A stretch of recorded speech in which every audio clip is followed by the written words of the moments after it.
Hello বন্ধুরা, আশা করি তোমরা সবাই ভালো আছো। আজ আমরা স্ট্রং রুটস এই স্টোরিটি নিয়ে আলোচনা করব। তাহলে স্ট্রং রুটস, স্ট্রং মানে কি?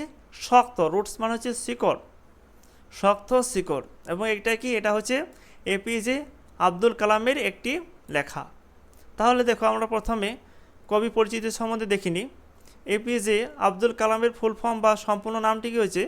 আবুল পাকির জয়নুল আবেদিন আব্দুল কালাম, 1931 টু 2015, অর্থাৎ 1931 খ্রিস্টাব্দে তিনি জন্মগ্রহণ করেন এবং তার মৃত্যু হয় 2015 সালে।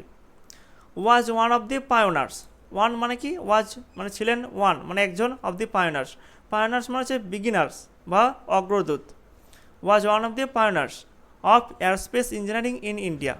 ভারতে যে এরোস্পেস ইঞ্জিনিয়ারিং ছিল, সেই এরোস্পেস ইঞ্জিনিয়ারিংয়ের যে সমস্ত অগ্রদূত বা বিগিনার্স ছিল তাদের মধ্যে একজন কে? Abdul Kalam. For a major part of his life, he worked as a scientist. For a major part of his life, তার যে জীবনের বেশিরভাগ অংশ, সেই অংশে তিনি কাজ করেছেন অ্যাজ এ সায়েন্টিস্ট, একজন সায়েন্টিস্ট হিসেবে বা বিজ্ঞান হিসেবে। ইন ইন্ডিয়ান স্পেস প্রোগ্রাম, ভারতের স্পেস প্রোগ্রামসে। Some of his famous works are, তার যে সমস্ত বিখ্যাত কাজগুলি আছে বা ওয়ার্কসগুলি আছে বা লেখাগুলি আছে, সেগুলির মধ্যে হচ্ছে কি ইন্ডিয়া 2020, অর্থাৎ ভারত বা ইন্ডিয়া 2020, আগনাইটেড মাইন্ডস এবং উইংস অফ ফেয়ার।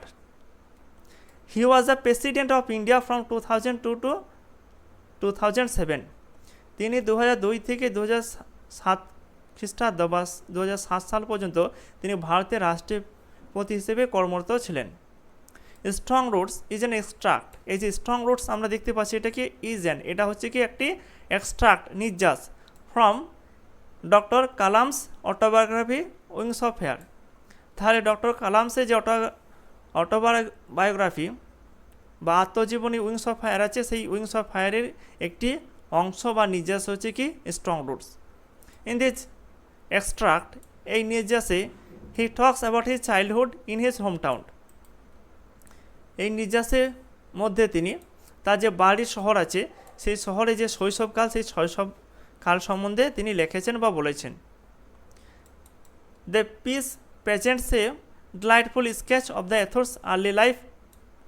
এই টুকরোটি উপস্থাপনা করে একটি ডিলাইটফুল, একটি আনন্দময় sketch of the author's early life, লেখকের যে শৈশবকালের জীবন, সেই শৈশবকালের জীবনের সম্বন্ধে, এবং কি and the development of his spiritual growth, এবং তার যে আধ্যাত্মিক বৃদ্ধি, সেই বৃদ্ধির উন্নতির সম্বন্ধে এই টুকরোটিতে কি আলোচনা করেছি। তাহলে এই পৃষ্ঠটিতে বা এই অংশটিতে এই যে আমরা স্ট্রং রুট দেখতে পাচ্ছি, এটা কি? এই স্ট্রং রুটস গল্পটি হচ্ছে উইংস অফ ফেয়ার, যে এপিজে আব্দুল কালামের যে উইংস অফ ফেয়ার অটোবায়োগ্রাফি আছে, সেই অটোবায়োগ্রাফির কি একটি অংশ হচ্ছে কি স্ট্রং রুটস। এবং এই স্ট্রং রুটসের মধ্যে আব্দুল কালাম তিনি তার যে শৈশবকাল, সেই শৈশবকাল এবং তার যে আধ্যাত্মিক উন্নতি হয়েছে, সেই উন্নতির সম্বন্ধে কি এই গল্পটিতে আলোচনা করেছেন বা বলেছেন। তাহলে দেখো, গল্পটি যেভাবে শুরু হচ্ছে, I was born into a middle class Tamil family. আমি জন্মগ্রহণ করেছিলাম তামিল পরিবারের একটি মধ্যবিত্ত পরিবারে।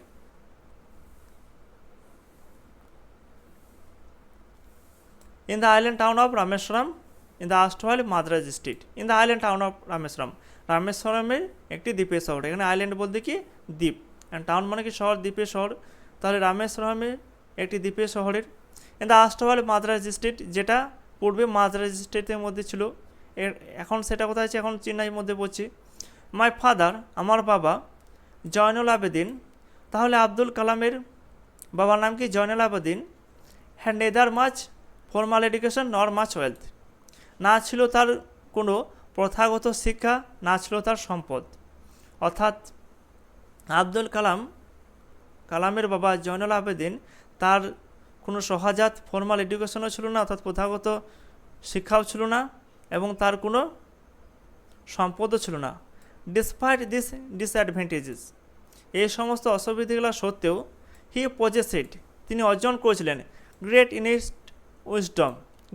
ইনেট উইজডম, বিশাল বা ব্যাপক সহজাত জ্ঞান, and a true generosity of spirit, এবং আত্মার যে জেনারসিটি বা সহদায়িতা, তা তিনি অর্জন করেছিলেন।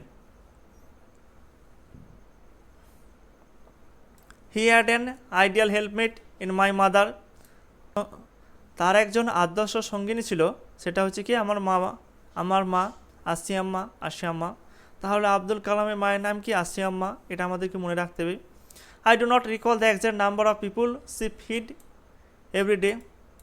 আই ডু নট রিকল, আমি স্মরণ করতে পারছি না, দ্য এক্সাক্ট নাম্বার, সঠিক সংখ্যা, অফ পিপুল, মানুষের বা জনগণের সঠিক সংখ্যা আমি স্মরণ করতে পারছি না বা মনে করতে পারছি না। সি ফেড এভরিডে, তিনি যে প্রতিদিন খাওয়াতেন সেই খাওয়ানো মানুষের যে সঠিক সংখ্যা সেটা আমি কি স্মরণ করতে পারছি না। এখানে সে বলতে কি? এখানে সে বলতে আব্দুল কালামের মা। But I am quite certain, কিন্তু আমি হয় সম্পূর্ণ নিশ্চিত, that far more outsiders eat, যে বেশিরভাগ বাড়ির মানুষ আমাদের সাথে, far more outsiders eat with us. But I am quite certain that far more outsiders eat with us, কিন্তু আমি সম্পূর্ণ নিশ্চিত যে বাইরের বেশিরভাগ মানুষ আমাদের সাথে খেতেন।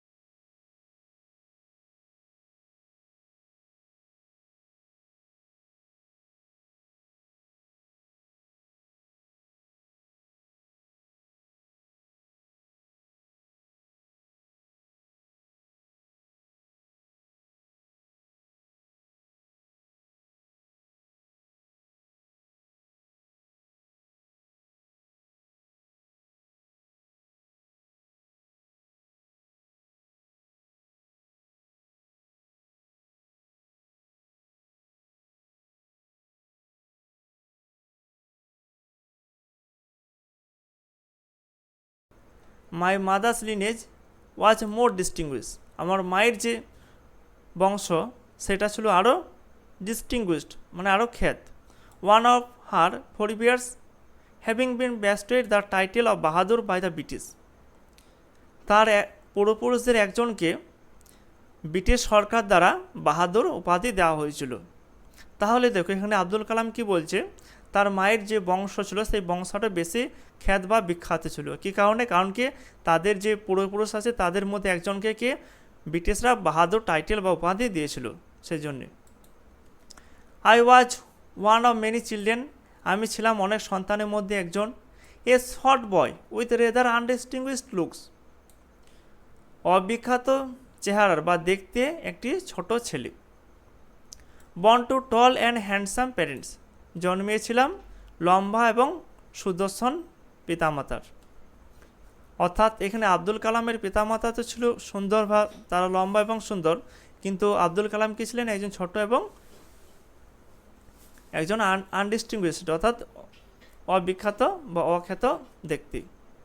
We lived in our ancestral house, আমরা আমাদের পূর্বপুরুষের বাড়িতে বসবাস করতাম। Which was built in the middle of the 19th century, যেটা 19বিংশ শতকের মধ্যভাগে তৈরি করা হয়েছিল। It was a fairly large pucca house, এটা ছিল একটি বড় পাকা বাড়ি। Made of limestone and brick, তৈরি করা হয়েছিল চুনাপাথর এবং ইট দিয়ে। অন দ্য মক্স স্ট্রিট ইন রামেশ্বরমের মক্স স্ট্রিটে। তাহলে তাদের বাড়ি তো ছিল রামেশ্বরমে, কিন্তু রামেশ্বরমের যে এলাকাকে মক্স স্ট্রিটে। My austere father used to avoid all inessential comforts and luxuries, আমার নীতিবান বা নীতিনিষ্ঠ বাবা সমস্ত রকম অপ্রয়োজনীয় স্বাচ্ছন্দ্য এবং বিলাসিতাকে এড়িয়ে যেতেন। However all necessities were provided for, যাই হোক যে সমস্ত প্রয়োজনীয়গুলো ছিল সেগুলোকে কি দেওয়া হতো বা সেই সমস্ত প্রয়োজনগুলোকে মেটানো হতো। ইন টার্মস অফ ফুড, কী সেগুলো? In terms of food, medicine এবং ক্লোথিং, খাবার, ওষুধ এবং কাপড়ের যে প্রয়োজনীয়তা ছিল সেগুলোকে কি মেটানো হতো বা সে সমস্ত চাহিদাগুলোকে পূরণ করা হতো। ইনফ্যাক্ট বস্তুত I would say mine was a very secure childhood materially and emotionally, আমি বলতে পারি যে আমার শৈশবকাল ছিল খুবই নিশ্চিত বা সিকিউর, মানে যেটা কী ছিল? সিকিউরিটি ছিল আমার চাইল্ডহুডের মধ্যে, ম্যাটেরিয়ালি অর্থাৎ বস্তুগতভাবে এবং ইমোশনালি এবং আবেগগতভাবে। অর্থাৎ আব্দুল কালামের যে শৈশবকাল ছিল সেটা বস্তুগতভাবে অর্থাৎ তার যে বিভিন্ন শারীরিক প্রয়োজন সেই সমস্ত প্রয়োজনীয়তার দিক থেকে এবং তার যে মনের প্রয়োজনীয়তা সেই মনের দিক থেকেও তিনি কী ছিলেন, সিকিউর ছিলেন। I normally eat with my mother, আমি সাধারণত আমার মায়ের সাথে খাবার খেতাম। Sitting on the floor of the kitchen, রান্নাঘরের মেঝের ওপর বসে। She would place a banana leaf before me, সে আমার সামনে একটি কলা পাতা বিছাতেন। On which she then ladled rice and aromatic sambar, যার ওপরে তিনি ভাত এবং সুগন্ধ ডাল হাতা করে দিতেন। A variety of sharp, homemade pickle and a dollop of fresh coconut chutney. A variety of sharp অর্থাৎ বিভিন্ন ধরনের ঝাঁঝালো হোমমেড পিকেল, বাড়ির তৈরি আচার, এবং এর ডেলপ অফ ফ্রেশ কোকোনাট চাটনি এবং ফ্রেশ নারকেলের এক ডেলপ চাটনি দিতেন।